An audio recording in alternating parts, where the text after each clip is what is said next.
Okay. Today we're talking to Sharon Rae, who is the founder of Fashion Forecast Services. Welcome, Sharon. Hi, Beverly. Great to see you. You too. So thank you for joining us today. You have been in the trend forecasting business for over 30 years. Can you tell me, Sharon, how did you get into that? By accident.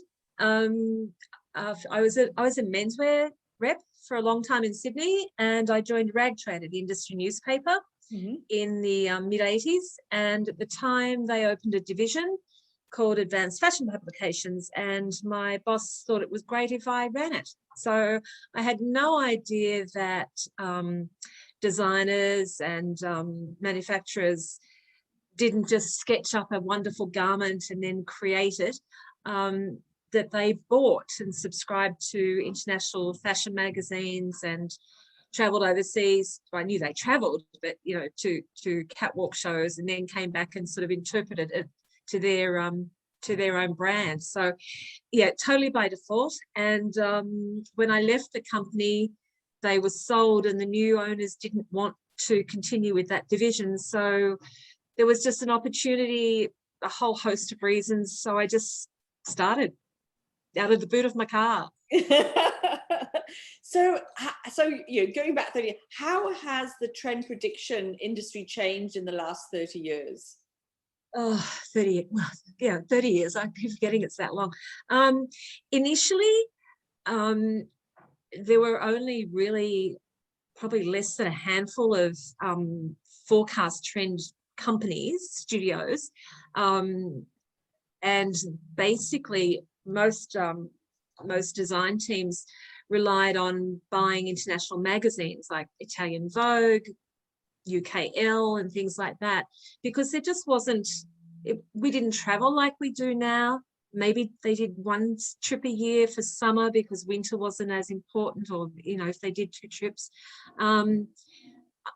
I know that in my early days when I set up in 91, one of the things I did was go to a trade show to see what my customers were looking for, so then I could have a better understanding of what information would work for them, and that helped a lot. So over time, the magazines have dropped off because we can now buy them on the newsstands easily, and that was probably in the 90s. 90s to say 2010, and then in the last 10 years it's more digital, because we're doing what we do now, what you and I are doing, and accessing so much online that they don't need to subscribe to these magazines and wait for them to be flown in 2 weeks after they've been published overseas. So, and I think that's another reason why the magazine business has really gone through a tough time as well. And I think with the internet and digital services, studios that have popped up in the last 20 years in particular, that do it all online and provide it to you online. So whilst the colour doesn't always look fabulous, they reference the colours through, say, Pantone colour system or whatever, and people can actually look up the real colour. So yeah, massive changes. I mean, outside of COVID, I used to see my clients maybe 3 times a year. Now I'm lucky to talk to them twice a year. Yeah. And they do it like this. Yeah. I've seen one customer in 15 months. Yeah. Yeah. It's a new way of doing business. And you don't have to travel. You can do it like this, and it's fine. You don't have to get on the plane anymore and go do that. So tell me, Sharon, with the companies you represent, what sort of industries are they catering for? Well, I represent 4 companies. Fashion Snoops, first one, is based in New York. They're an online web service. They cover men's, women's, kids, youth, accessories, home and beauty. And it's a subscription service, so you can subscribe to the full service, or you can just choose the area that's relative to your market. Trend Bible, which is in the UK, they are a home report. Until COVID, they were a hard copy. Now they're an e-report. Seasonal, they do a kids home report and a home and interior report, so 2 separate ones. Trend Hub, which is also in the UK, are new to general selling. Up until for the last 20 years, they've been a bespoke service, and they've just now launched with this month reports targeted in general. So I've been appointed their agent to sell. So they do women's, men's, kids, and home. Luminary Colour, which is also in the UK, is a colour service that cuts across fashion and home. So, and it's hard copy and e-copy. Right. And so how far are these trend prediction companies working in advance? Where are you up to now? As of this month, I'm showing summer 23. So that's Europe's summer 23. However, in Australia and the Southern Hemisphere, most of my clients will use that for our summer 22-23, which means we come in ahead. Yep. Using the trends, which can be a bit sticky sometimes, depending on where you sit in the market. If you're on the lower end of the market, it'll tend to not really be used very much until that European season. Yeah. But if you're on the more leading edge, more, got a bigger following, like middle to upper market, then they'll be used in advance. Yeah. Yeah. That's interesting, isn't it? And do all the trends translate from Southern Hemisphere to Northern Hemisphere? Hello. There's a little furry friend. Oh my God, I am hopeless with dogs. He's got a blue collar. He's beautiful. Oh my gosh. Hello, gorgeous. I'm hopeless with animals. Useless. Sorry, what was the question? Do all the trends translate from Southern Hemisphere to Northern Hemisphere to Southern Hemisphere? Attention, please, Mum. No, they don't. A lot of it does. There's no question, but not everything can, because it's a different lifestyle. The weather patterns, summer, winter in particular, does not always translate really well. If there's 4 stories, maybe only 2 of them really are going to work for us. And because our winter, well, I don't know about this year, but traditionally our winters are shorter and not as harsh. Again, the need for that information isn't as strong as people wanting summer. Yeah. And summer, is always our biggest season. And I think it is for Europe as well these days, because people want that. People want the sunshine and the warmth, and that makes you feel good, and the well-being and all that sort of thing comes into it. So one of the things I was going to ask you is, when I first started living in Australia, what I found was a lot of the buyers would go overseas, they'd buy lots of samples, they'd take them to China, interpret them, and then come back. Obviously now, with everything being so global, the opportunity to do that isn't, you just can't do that anymore. Do you find that your clients have got more designers? Do you find that they're relying more on the trend prediction stuff than they once would, because they could have gone overseas and bought some samples? Both, yes and no. With a service like Fashion Snoops, it's weekly, so there's information flowing through all the time. So with that service, they will cover retail stores, they'll put images up from retail, they'll load up the latest catalogs, they load up the catwalks, they load up the trade shows, so the subscriber can have access to things that pretty much as if they're still traveling. Yep. And even if we were still traveling and life was as we knew it before, they still like to subscribe to these reports because it keeps them constantly updated. Yep. Because you would know, having been a buyer, yep, you get on a plane, you hop off in LA, New York, London, Paris, yep, hypothetically. You can be walking down London and you just go, not really seeing much alike, hop on the plane to Paris, and then tomorrow in London, it's the hottest garment that hits the shelves. Yep. You just, it's not, oh, well, I'm here for 2 days and I'm going to get the best of.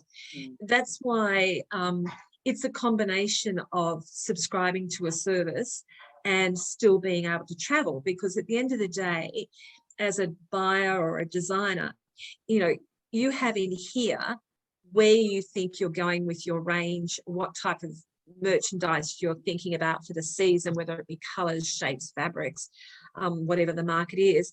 So all of this trend information can do two things. It either helps to push you down a path that you're considering.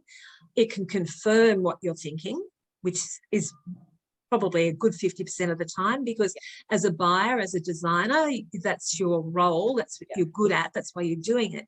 So you have a gut feeling and you have your instincts, and I still believe that people should follow that.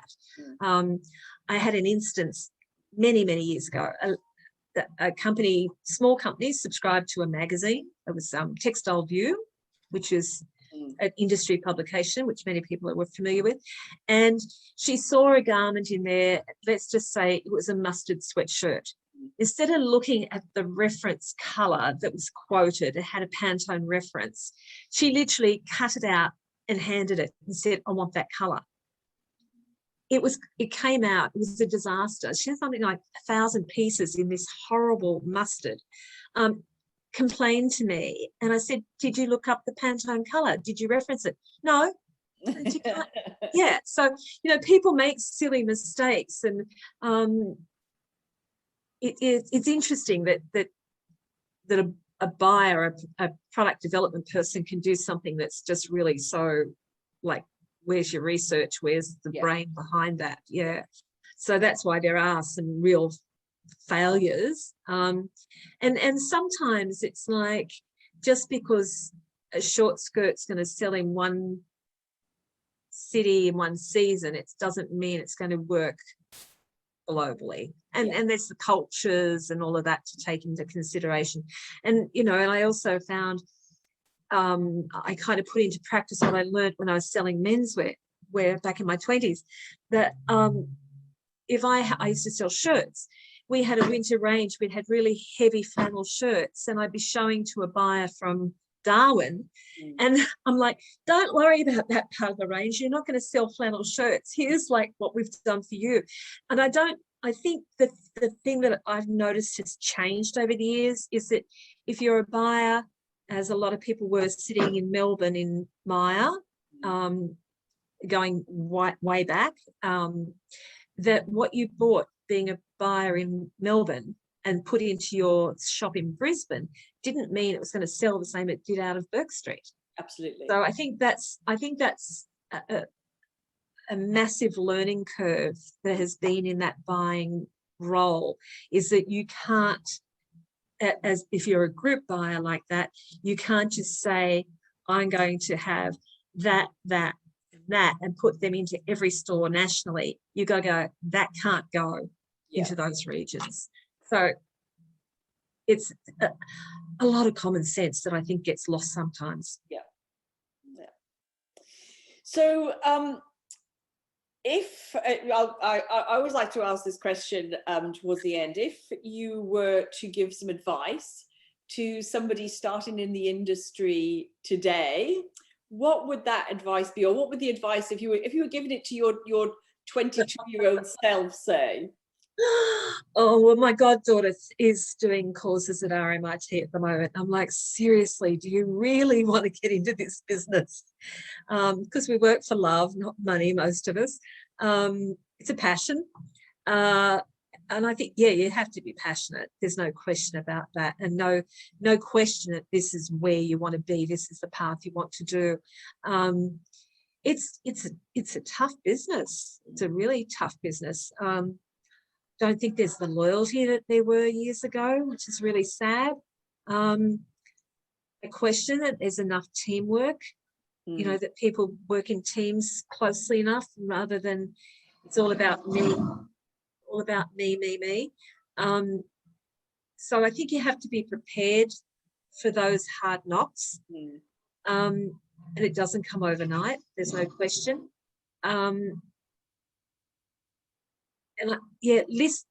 Listen. I think that the clever thing is to listen to those people that are older, and if you want to say wiser, because reality, we've been there, done that. We've made the mistakes. And if somebody wants to take you under your wing and talk to you, then I mean, I wished I'd listened more Yeah.